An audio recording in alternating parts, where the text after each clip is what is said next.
So just a quick session of like leftovers 101 with James, so to speak. Had some chicken breast lying around the house, seasoned, roasted, no big deal. We're going to make a modern day interpretation of leftovers become souvlaki. So what I've decided to do is I'm just going to cut up this chicken breast really quickly. I'm going to put it in the pan with some oil and some seasoning, get it nice and flavorful. Try to bring some of that moisture back into the chicken by slicing it and oiling it. Just going to slice it up pretty thin, nothing crazy. I'm going to add some olive oil to our pan that's been preheating. Be generous. We're going to take the chicken. We're going to season it first with just some standard around the kitchen products. You know, we're going to get some pepper going. We're going to get some garlic salt going. Salt and pepper, obviously, you know, salt here. A little bit of cumin. We're going to get some oregano, of course. I like to add paprika. Gives a nice color.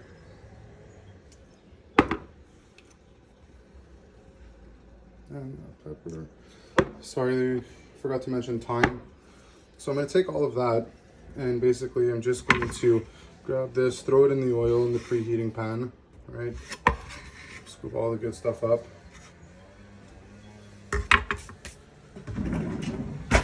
Let that heat for a bit.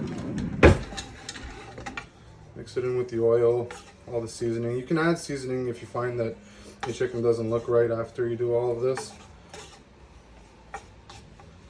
Just gonna go ahead and heat that up.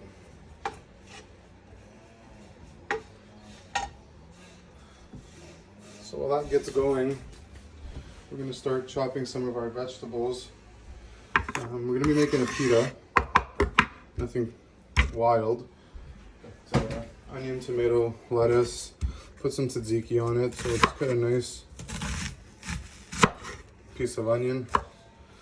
Portion for one, nothing inspiring, but we're just gonna go ahead and chop that up. I like my onion pieces nice and thick, so if you like them thinner, you can chop them up a little more. And I like to chop it on the board that I used for the seasoning because it'll pick up a lot of that flavor that gets left over.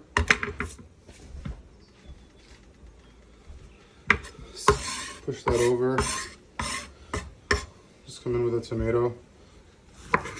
Standard variety garden tomato.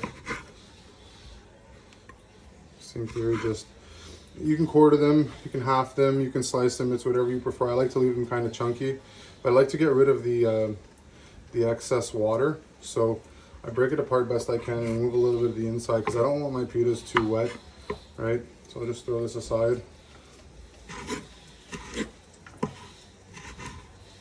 Boom. Remove a lot of this excess.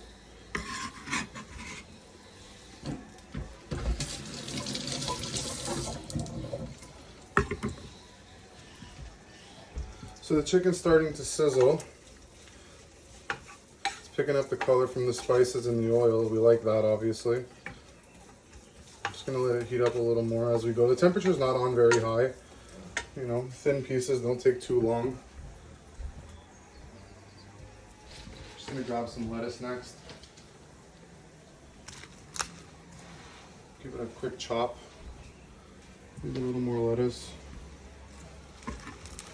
Not be stingy. So I'm just going to give that a quick run through with the knife. Break it all up nicely. Get these chunks down to a shredded size, so to speak.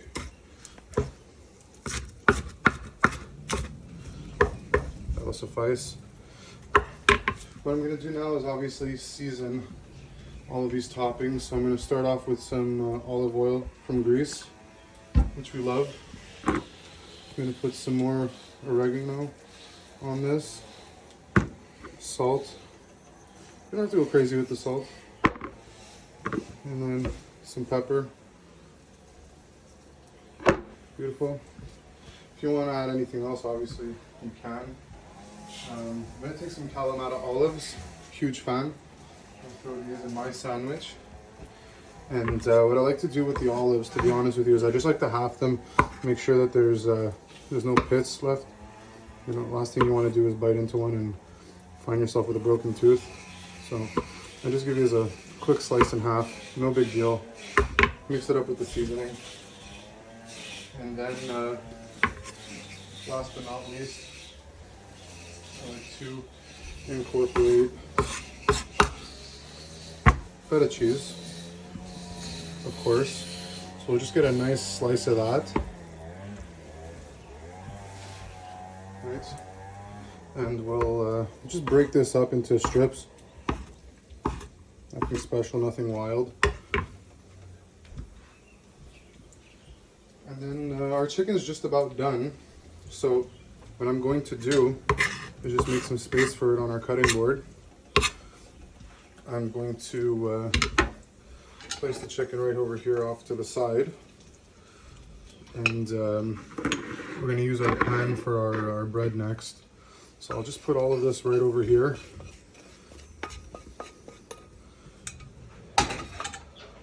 I'll keep the seasoning in the pan, but I'm going to heat it up a little hotter. What I'd really like to do is make sure that as soon as we apply water, that it'll steam very intensely, because we're going to steam our bread. So we're going to wait for that to get nice and hot, which shouldn't take very, very long. Using Gyro bread, which is a fan favorite. Should be a hit. We're going to test our pan just with a sprinkle of water, and there's some immediate bubbling that occurs, and you can hear the sear, and I like that. So it tells us that it's ready. So we're just going to apply a little more water, get a good boil, throw our bread down, let it steam. Give it just a quick second, and then what we're going to do is we're going to flip it, make it steam on both sides. And what we want to do is we want to get the bread moist and warm, but we don't want it to stay overly wet. So by letting it linger in the pan for a little longer than just a few seconds, we're going to allow a lot of that water to evaporate.